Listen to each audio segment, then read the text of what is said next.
I do believe that social media is a serious enough problem. This morning, we hear from a powerful committee chair in the Texas Senate on a social media ban for children. Will it pass in the next session?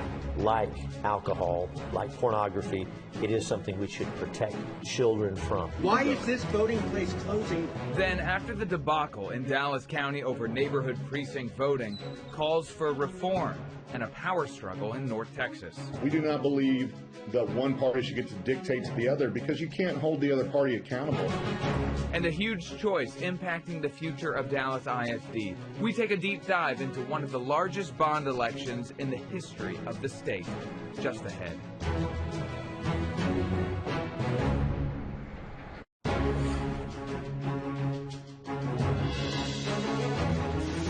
This is Lone Star Politics from NBC5 and the Dallas Morning News. Good Sunday morning. I'm Phil Prazen from NBC5. And I'm Gromer Jeffers, political writer with the Dallas Morning News. We turn our focus to the largest school bond proposal in Texas history. On May 2nd, Dallas ISD, the largest school district in North Texas, will ask voters to approve $6.2 billion. Yes, that is B for billion. Voters will see 4 separate propositions on the ballot. The money would be used to make updates to all of the district's 240 campuses, build 26 new schools, improve safety, and make portable classrooms a thing of the past. In a recent Latino community gathering, one business leader said the bond is critical to build the next generation. So the data proves it out. You give them good classrooms, state-of-the-art classrooms, and the students perform no matter what background they come from. Poorest of the poor, but you give them the best tools and they perform, and Dallas ISD has proven that, and that's why we need these new schools. The bond would include a 1-cent tax increase for Dallas homeowners. That averages out to about $33 a year more for a $500,000 home. And joining us this morning, Miguel Solis, president of the Commit Partnership and former president of the Dallas ISD Board of Trustees. Thanks for being here this morning. Glad to be here with both of you. Good to see you. This is a large bond issue, and it comes at a time when residents are leaving Dallas County. The population isn't growing as it is in surrounding areas. Is that number in 26 new schools? Is it too much considering the population trends in Dallas County? Well, first, again, thank you for allowing me to be here. I think the first thing is Dallas ISD is also one of the largest districts, not just in the state of Texas. It's the second largest in the state of Texas, but one of the largest districts in the United States of America. So anytime you're talking about facility bonds, you're going to be talking about larger numbers. One other thing I want to say right from the start, too, is we are also talking about a moment in time in Dallas County, and Dallas ISD specifically, where the district is making significant academic improvements. Dallas ISD is probably, maybe only one other school district, and that's Houston ISD, but Dallas ISD is probably the fastest improved large urban school system in the state of Texas. And that is attributable to leaders who made very difficult decisions that put kids first, and community investment as well. It's one thing to note that in 2015 and in 2020, Dallas ISD passed 2 additional bonds. Both of those, by the way, were no tax rate increase, but it showed at that time that the community was willing to bet on Dallas ISD's improvement and that those investments would help. And now we see today, Dallas ISD has doubled the number of A-rated campuses. Over 70% of its 240 campuses are A or B-rated campuses. It's only got 2 failing schools, and very likely next year you won't see those on that list as well. So it's a big bond, it's a big school district, but ultimately it's a bet on Dallas ISD's transformation and keeping that transformation going. But will there be enough students for all those new schools? Yeah, so the theory on this is, one, there's still about 135,000 students within Dallas ISD. You just take that number alone, it's basically the size of a suburban city that you're trying to educate in facilities. The other thing is, in the 2020 bond, whenever Dallas ISD passed that one, in schools that were rehabilitated, almost essentially brand new, schools like South Oak Cliff or Geneva Heights in East Dallas, those schools actually saw population increase, people choosing Dallas ISD again. And so the theory here is, if you make those investments, every school and every student that the community is going to be willing to consider putting their kids in public schools, or frankly putting their kids back in public schools if they would have made a decision in the past to take them out. Now, the biggest chunk of this money, I think $5.9 billion, is that Proposition A. There's three others. Proposition B goes to technology. C goes to financing existing debt. Proposition D goes to improve in building when it comes to swimming pools. Take swimming pools, for example, and for this package in total, like the swimming pools, is this stuff that the district needs or the stuff that the district wants? Yeah. A lot of what you are seeing in this bond package is finally doing the things in total that the district has needed to do. One note on the swimming pools, the reason why swimming pools are a standalone item is because some years back the legislature said that issues like swimming pools or athletic fields have to be voted on separately. The reason why they did that was because there were some school systems that were building $100 million football stadiums that 1 or 2 years later would ultimately have cracks in foundation. That's not what's happening with the swimming pools, and generally that's not what's happening across the district. This is taking care of deferred maintenance that has accumulated over a number of years to ensure that the facilities are good for our kids. Double click on that, because I read that there are 10,000 students in these 700 portables. That's now, right. People of another generation would go, well, I learned in a portable. What is wrong with that? Isn't it about instruction in the classroom, not what the building looks like? Well, it's important to note, it depends on how far back you go in generations. Portables weren't really a thing a couple of generations ago. Frankly, Phil, I'm guessing you're probably around the same age as I feel like I might be a little bit younger than you, Phil. But portables really became a thing for the millennial generation. They were never intended on being facilities that kids learned in. They are metal cans that we're putting kids in. 10,000 of them in DISD. That's bigger than Highland Park ISD's total population. It's not right for our kids, and this bond, once and for all, is going to make sure that we take care of it. As the older guy, I can vouch for the portable thing. Oh, right. I have no idea what. But look, in this economic climate, can you get this large of a package passed? Are you worried about a backlash from voters who feel like they're too taxed? Well, first, I think we take a look back again. The voters back in 2015 and in 2020 at a no tax rate increase decided that they were going to invest in a school system that had been willing to make the tough decisions to put students first, and as a result, academic improvement continues to happen.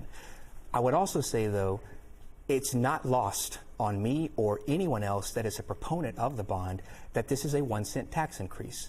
Now, what that ultimately ends up looking like for the average homeowner is about $2.79 a month, roughly $33 a year.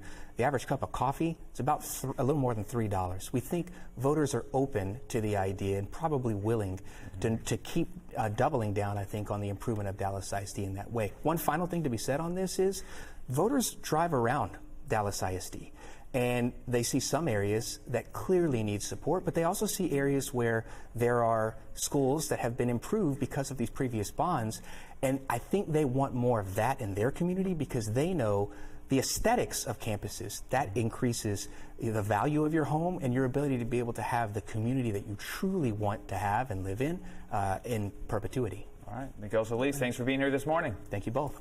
You can log on to nbcdfw.com and dallasnews.com for detailed election guides. Coming up, protecting Texas children. We hear from the lawmaker hoping to push the social media ban across the finish line during the upcoming session. Two updates now after the debacle in Dallas County during the March primary election. If you remember, more than 12,000 voters did not go to the correct polling location on March 3rd.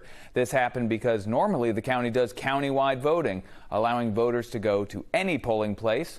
This year on Election Day, however, the Republican Party forced everyone in the county to do precinct-level voting, requiring voters to go to their specific neighborhood precinct. The chair of the local GOP wants to return to countywide voting in the May runoff, but because of that confusion in Austin, Williamson County Democrat John Busey announced he will file a bill to allow each party to decide for themselves how to run their primary elections. So if one party chooses not to do countywide polling in their primary, like the Republicans in Williamson and Dallas counties, the other party is forced to do precinct-level polling as well. And when that happens, it forces a completely different system on everyone, whether voters are prepared for it or not. Chair of the Dallas County GOP, Lieutenant Colonel Alan West, is also facing backlash over his recent decision to return to countywide voting. On April 20th, the party executive committee will vote on whether to keep him in his job because they want to keep precinct-level voting for that May 26th runoff. We'll be watching that play out. But we also wanted to know about this proposal to change Texas law. We spoke earlier this week to Central Texas Democrat John Busey. For somebody who does not know, what is the problem you are trying to solve with this precinct voting bill that you are going to file in the next legislative session? Well, as we saw in this last primary, in Dallas and Williamson counties, we had a lot of voters have a hard time figuring out where to vote and how to cast their vote this election. It led to chaos, people being turned away and votes not being counted. Why that happened is because under current law, both parties, both the Republican and Democratic Party, have to agree to have countywide voting. And if one of them says they're not going to do it, then it goes back to precinct level voting. And these two counties have been doing countywide for a long time, especially in Williamson County. And overnight, basically, the Republican Party chairs in both those counties decided that they were going to go back to precinct level voting. There was very little education done by those parties that made that choice to then let the voters know. And so people were forced to vote in a different manner than they're used to. And we saw this impact, especially with seniors here in Williamson County and in the Georgetown area, showing up to the wrong site. So what we want to do is simply fix the law that says your party can host your primary how you want, and this party can host their primary how they want. We do not believe that one party should get to dictate to the other, because you can't hold the other party accountable. As a voter, you get to vote for your county party chair, but you don't get to vote for the other county party chair. The political parties are private organizations or semi-private organizations. And at least for the primary, isn't the responsibility on the voter to understand how the system works and where to vote? Well, there's responsibility across the board here. We all need to take responsibility to cast our vote, but the parties and the system work in a consistent way that's better. We should, as elected officials and party leaders, do everything we can to make the ballot box as accessible as possible. And that's one thing we can do here. And here's the real catch about what we're trying to do. We're not trying to mandate anything. We're saying if the Dallas Republicans want to go to precinct level voting, fine. They shouldn't get to dictate that on the Dallas Democrats, or vice versa. You know, countywide voting really stems originally, the first county is Lubbock County. You could see after this chaos and what it did, maybe the Democrats decide out there that they want to switch back to precinct level voting at the last minute, and it creates a lot of chaos out there. I just think that each party who is accountable to their voters should be making these decisions for themselves, not for the other party. And then, so would this logistically require the Dallas County, for example, where we're at, to have two separate contracts, one with the Republicans, one with the Democrats? And that seems like more work and time and energy on their side. What have you heard from the county election officials? We've made them aware, and we've had productive conversations throughout this. We've also met with the Secretary of State's office already about this possibility. I don't think there's any hurdle here that could not be overcome to implement elections this way. I also think, you know, one of the pluses of this is we're now seeing both the Republican parties in those counties walk this back. They saw that it didn't work out well, not just for the other party, but for their own voters.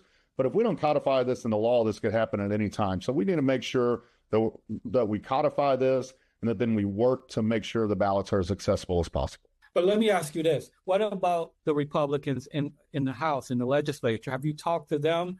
What level of support do you have there? I have talked to a handful of my colleagues across the aisle, and they seem to very much philosophically agree with the idea that one party shouldn't control the other party, that these party primaries should be separate, and that's how we should move forward. I'm pretty confident that we can pass this legislation. I've passed big election bills in a bipartisan manner with some of our strong senators across the aisle. I think we'll be able to get this bill done. The reason we're talking about it now is it's fresh in people's memories, and we need to make sure that people don't forget how hard it was for people in Dallas and Williamson County to cast their vote as we go into next legislative session. Do you anticipate an economic cost for county elections department or for the parties? Currently, to go to precinct level voting does cost more on the parties. And so the Republicans in this specific example made that choice, and that financial burden also fell on the Democratic parties. And so we would love to see us save money by going back to countywide voting. Meta ordered to pay millions for failing to protect young social media users. How the verdict could help a new push for a social media ban here in Texas. We'll talk about it next on Lone Star Politics.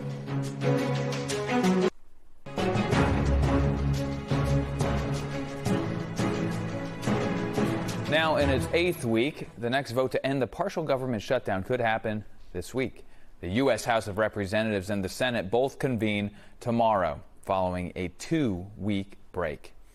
In recent weeks, jurors in 2 states ruled against social media giants in lawsuits over whether the sites fueled a youth mental health crisis. The $6 million award in California represents the first time a jury has found that social media apps should be treated as defective products for being engineered to exploit the developing brains of kids and teenagers. In New Mexico, Meta was ordered to pay $375 million in damages for failing to protect young users from child predators. Many people use these products every day for business and for enjoyment, but some are calling this the beginning of a big tobacco moment. So, Gromer, it was part of the conversation I listened to earlier this week. On the campus of East Texas A&M, state lawmakers discussed the bad state of civil discourse in the country. They did acknowledge that their own individual actions mattered, but also argued that the way social media is designed incentivizes people to think in black and white and to say things online they would never say in person. And also social media, it's been talked about a lot. Social media is a great tool, but it does bring out the worst in us sometimes. That was State Senator Brian Hughes from Mineola, chair of the powerful State Affairs Committee in the Texas Senate. I spoke to him afterward about what could be coming next January. He told me straight he'll push for a ban on social media for children. Here's part of our conversation. I feel like some of this is operating how it's designed to operate. The algorithms, the business model of social media means that if you're enraged and you engage more with content that makes you upset, they get to sell more Nissan ads, right. And it kind of makes your mental health worse, but it makes them more money. Do you recognize that as a problem? And is there anything the state can do about that? That is a problem. It is a problem, and you're right. If they figure out what I want to see or what I respond to, and they give me more of it. It also has a couple of other effects. It tends to put us in silos. It tends to mean that the people I hear from on social media are people who believe like me, and other people are over here, and it kind of keeps us from talking to each other. And it's a problem. Now, is that something we can legislate? Well, of course not. We believe in free speech. I will say, you'll recall, and you've covered this, some legislation we have done in the area of social media is to make sure that we don't have the social media companies censoring what you can say, right? If it's profane, if it's incendiary, that's one thing. But when it's your views on religion, on health care, on whatever it is, we are making sure in Texas that they are not limiting your free speech in that way. But as far as the tone, as far as the angriness, I don't believe there's a government solution to that. I think as individuals, I think it's going to take us as people. It's going to have to be a ground-up solution where we back off from that, where we don't give in to that, just jump in there. It's a public education. People need to change more than the government intervention, for adults at least. I believe that's right, for adults. That's a great point. A different category entirely when we're talking about children, but for adults, I believe you're exactly right. There was almost a social media ban for children passed in the legislature. Do you feel like that will be back again, and do you support it or not? I think it's coming back. You recall that bill passed the House, didn't make it all the way through the Senate. It got through kind of late, and there wasn't much time for the bill to pass. But yes, it's a huge issue. The State Affairs Committee, which I'm honored to chair, had a hearing on that. We heard testimony for and against. We heard from parents whose children had taken their own lives. You've covered these stories. You know what happens. We also heard from some very bright 16, 17, 18-year-old students who are social media influencers and who have businesses. They've monetized that. So it's going to have to be a balance. But yes, I do believe that social media is a serious enough problem that, like alcohol, like pornography, it is something we should protect children from. Is that 18 years old? Is it 16 years old? I don't know. We're going to have a discussion about that. But I believe that's coming back, and I'm in favor of a limitation like that. I definitely am. So, Gromer, last time lawmakers required the Apple Store to verify the ages of people who download apps. But that was struck down in a recent court decision. Lawmakers are running out of options other than just an outright ban for kids. And Phil, a total ban will be tough too. Hughes mentioned that he didn't know how that would work. Social media is so much of a part of our lives. It just seems impractical for a total ban. That's all the time we have. Stay tuned for Meet the Press with Kristen Welker. Thanks for joining us, and we'll see you back here next Sunday for more Lone Star Politics.